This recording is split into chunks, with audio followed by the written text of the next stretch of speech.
Être né quelque part, c'est toujours un hasard. C'est ce que nous explique Maxime Le Forestier. Pourquoi n'est-ce pas sur les trottoirs de Dakar que j'ai grandi, que j'ai appris à marcher? Pourquoi suis-je né ici et à cette époque? C'est une question que je me suis toujours posée et qui, je l'espère, pour chaque personne évoque une interrogation profonde et tout à fait sensée. La réponse que l'on me fait le plus souvent, c'est celle de Maxime, c'est celle de la chanson, qui est une parole vide de sens ne pouvant apporter de véritables explications. Pourtant, la question est tout à fait légitime. J'aurais pu être moi, mais avec un autre corps. Comme le dit très poétiquement Maxime, j'aurais pu être un habitant de Corée du Nord. C'est le moindre des altruismes d'admettre qu'on pourrait parfaitement être à la place d'autrui.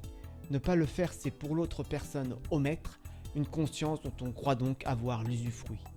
Convaincu qu'il y a là un mystère sans solution, en tout cas sans explication matérielle, j'ai cherché et trouvé une démonstration de cette insuffisance des causes naturelles.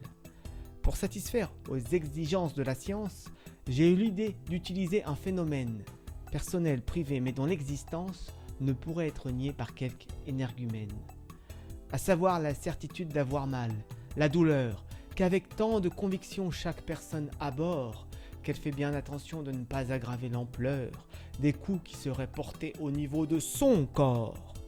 Or, ce qui rend pour elle ce corps si précieux ne peut pas être matériel ou biologique, puisqu'il n'y a absolument rien de mystérieux dans cet organisme de composition classique.